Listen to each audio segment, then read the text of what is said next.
Reikia paskaičiuoti kažkokius tai duomenis, rasti jų, reiškia kažkokią, tai padaryti analizę, rasti sumas, vidurkius ir panašiai. Va, yra duota duomenis, jie yra ir skaitiniai, kaip matot, skaičiukai, ir tekstas, ir tušti langeliai yra. Nu, reikėtų suskaičiuoti jų sumą, skaičių kiekį, tuščių langelių, kiek yra užpildytų, minimalę reikšmę, maksimalę, vidurkį, paskui sumą suapvalinti iki dešimtųjų, iki sveikųjų, iki dešimčių, o tokius dalykus reikėtų rasti. Dabar daugelį dalykų mes mokam, reiškia, iškoti sumą galiu rašyti, tik tai angliškai lygybė prasideda, turėtų būti lygų ir sum, bet kaip matot, čia yra daug visokių funkcijų ir taip toliau. Galbūt skaičiuodami šitą sumą panagrinėkim ir funkcijų vedlį. Todėl spaudžiu Escape, išeinu iš tos ir va šičia noriu paskaičiuoti sumą. Žymiai paprasčiau funkcijas nerašinėti, o įterpinėti. Dabar galima įterpti su šituo fx insert function, arba čia kažkur turėtų būti insert function, bet paprasčiausiai būtų šitą mygtuką paspaudus ir turim tokią lentelę. Dabar čia galima aprašius tą funkciją, reiškia, ką norim daryti, galim ieškoti tų funkcijų. Arba jeigu bent jau žinom kažką, kaip ta funkcija bent jau panašiai vadinasi, galim ieškoti tarp jų sąraše. Dabar sąrašai tų funkcijų yra skirstomi į kelias grupės, tai yra dažniausiai naudojamos. Jeigu paskutinį kartą panaudota sum funkcija, tai viršuje stovi, čia yra nedaug, čia yra 10 ar kiek funkcijų. Jeigu čia nėra, tada galim all ieškoti, tai čia būtų visos funkcijos išdėstytos, reiškia, abėcėlės tvarka, aš galiu bakstelti ant bet kokios funkcijos, tada spausti S raidę, nušoku prie S raidžių funkcijų ir va čia dabar su rodiklėlė žemyn galiu važiuoti ar su pele, kaip patinka, galiu suieškoti sum funkciją. Dabar sum funkcija, va čia yra sum, čia sum number, parašyta, kas čia yra, kas čia per funkcija yra, reiškia, ką jį veikia, galiu pasikviesti ir pagalbą help, reiškia, jeigu jį greitai man išeis. Tai va, čia turėtų dar būti aprašymų, čia kol pradėsiu ieškos, internete, aš galiu pasakyti, yra sum funkcija, čia netgi yra ir pavyzdžiai, gali tuos pavyzdžius kažkur, reiškia, kopijuoti, įsiklijuoti į savo lapą ir, reiškia, pabandyti, taip, čia net būtinai sum, bet kokią funkciją galit nagrinėtis ir pagal tą ir įsiaiškinti. Dabar kitas dalykas, all, tada yra pagal tipus skirstoma: finansinės, datos, matematinės, trigonometrinės, statistinės. Ir kaip matot, labai nemažai tų funkcijų, galima ir dasidėti dar papildomai, ten savų ar dar kitaip, reiškia. Tai tos funkcijos yra. Dabar mums reikia sum funkcijos, aš dabar nueisiu čia ir į most recently, reiškia dažniausiai naudojamas, ir sum pasimsiu, pasižymėsiu, paspausiu OK, iššoko toks langas. Dabar čia yra number, taip kaip rašom argumentas arba skaičius, tai aš galiu čia po vieną skaičiuką, šitas skaičiukas, paskui dėti šitą skaičiuką ir taip toliau. Bet tai būtų ilgas žaidimas, todėl aš ne po vieną dėliosiu, o šitą ištrinsiu, o šičia atsistojęs, dabar nutrinsiu ir šitą, tiesiog visus duomenis prabrauksiu, kadangi jie stovi vienam, reiškia, gabale, viena sritis. Dabar šičia jau turim ir skaičiukus ir taip toliau, jau turim ir rezultatą, ir čia tarpinis liktai, čia ir tarpinis ir tas sutampa, reiškia, yra formulis rezultatas, yra toks, spaudžiu OK ir atsirastų čia. Dar noriu vieną pasakyti, kad jeigu kartais čia kažkokia ta lentelė uždengia kažką, mes galim panešioti. Jeigu tas nepadeda, galim tiesiog paspausti va šitą mygtuką, jis susivinioja tą lentelę iki tokio vienos eilutės, kai mes kažką pasižymėjom, vėl galim išvinioti ir spaudžiam OK ir turim, reiškia, tų skaičių sumą. Čia yra funkcija. Dabar kaip paskaičiuoti skaičių kiekis. Skaičių kiekį skaičiuoja count funkcija. Einam, paieškosim count funkcijos, yra tokia count, turiu tarp dažniausiai naudojimų count, bet jeigu galima ir čia pabandyti dar kartą, C paspausiu, einu ieškoti jos, yra count funkcija, count funkcija, sakau OK ir vėl tas pats, čia yra value, reiškia, jis skaičiuoja, kiek tarp langelių, apibraukiau vėl tą patį, kiek, reiškia, yra su langeliu su skaičiais. Man sako, kad tai yra 18, spaudžiam OK, turim. Tuščius langelius, skaičiuoja count blank. Čia yra tik tai vienintelis kintamasis sritis, reikia apibraukti, mes ir iki šiol braukiam visą laiką, einam iškoti count blank, reiškia vėl C raidė ir ieškom count blank funkcijos,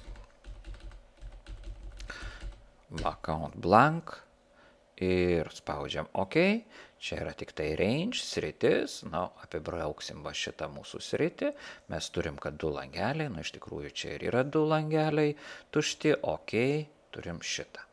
Dar viena iš tų count funkcijų yra count su A ant galo, tai yra kiek yra netuščių, aš pavadinau užimtų langelių kiekis, tai vėl būtų count funkcijų ta grupė ir dabar surandam count A, reiškia vėl taip pat yra value, bet mes vieną pasiimam tik tai kintamą sritį ir sako, kad yra 28 langeliai. Tai jeigu 28 užimti, 2 tušti, tai reiškia turim iš vis 30 langelių, 18 su skaičiais yra, tai 12, reiškia, tiksliau 18 su skaičiais yra, 10 su tekstu ir 2 tušti yra. Tai ir išnagrinėjom, kiek yra. Aišku, jeigu tai būtų ten 1000 ar daugiau langelių, tai realiai išnagrinėti rankom užtruktų labai ilgai. Galim rasti ir mažiausią, aišku, skaitinę reikšmę tarp duomenų, tam yra funkcija min, reiškia ieškom mažiausio, paspaudžiam min, ieškom tarp n raidės, min būtų, min šitokia yra ir šitą funkciją irgi taip pat prabraukiu visus duomenis, reiškia, ir suranda patį mažiausią vertę, yra 1,1. Ir priešingas atvejis būtų max funkcija, reiškia, tai būtų max funkcija būtų didžiausias. Didžiausia vertė tarp tų ir vėl taip pat prabraukiam visus tos duomenis, turim didžiausią vertę, 333. Ir vidurkis, žinom tą formulę average, susiraskim šitą funkciją average, irgi taip pat prabraukiam ir turim, kad vidurkis yra būtent toks. Dabar visos tos funkcijos, liktai mes galėjom prabraukti ir panašiai, jos turi kaip ir lygiaverčius tokius kintamuosius. Yra funkcijos ir su keliais kintamaisiais, viena iš jų būtų apvalinimo, skaičių apvalinimo funkcija round. reiškia round funkcija. Aš dabar pabandysiu pasirašyti 1, 2, 3, 4, kablelis, 5, 6, 7, 8 tokį skaičių, reiškia gana didelis skaičius ir bandykim mes jį pavalinti. Yra funkcija round,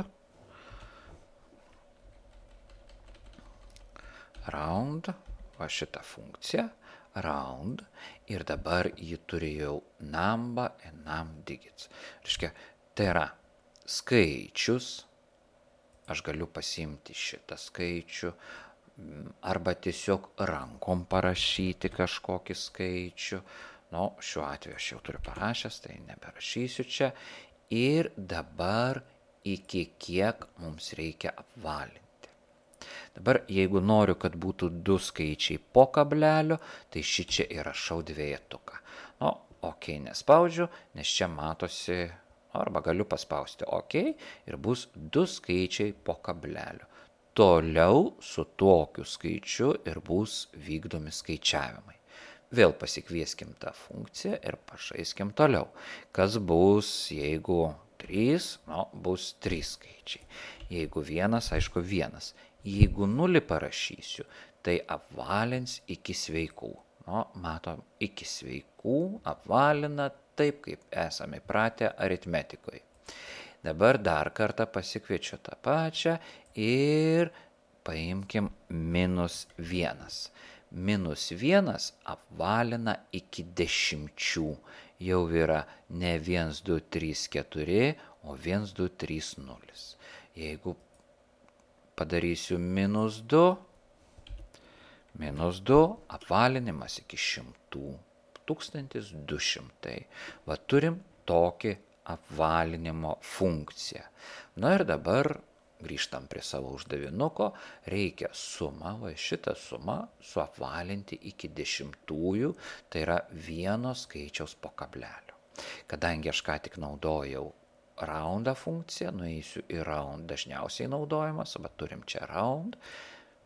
Taip, OK, skaičius ir 1 po kablelio, tai yra iki 10 turim. Ta pati iki sveikųjų, vėl skaičius tas pats, kad iki sveikųjų 0. OK, ir iki 10, tai yra vėl tas pats ir tas pats, ir iki 10 būtų -1. Tai turim dabar ne 37, o 40.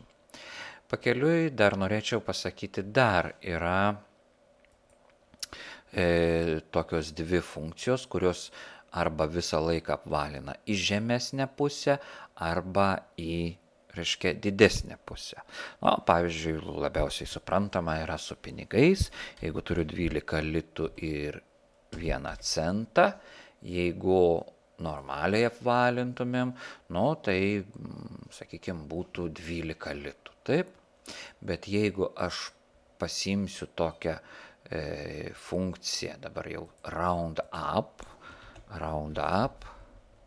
tai yra apvalinimas į viršų, round down bus apvalinimas round up, reiškia, va šitą skaičių, jeigu apvalinsiu iki sveikųjų skaičių, čia, reiškia, apvalinimas vyksta taip pat, tai iki sveikųjų skaičių, tai būtų normaliai 12 litų, o šitą rašo 13 litų. Reiškia, į didžiąją pusę bent centas užėjo, jau visas litas. Ir yra priešinga. Jeigu aš turiu 12 litų 99 centai ir pasiemu funkciją round down, tai yra apvalinimas žemyn, tada šitas iki sveikųjų vėl apvalinu, tada, reiškia, visą laiką 12 litų gaunu. Tai yra tokios 3 funkcijos. Round paprasta, apvalinimas pagal aritmetiką, round up apvalinimas į viršų ir round down apvalinimas į mažesnėje pusę.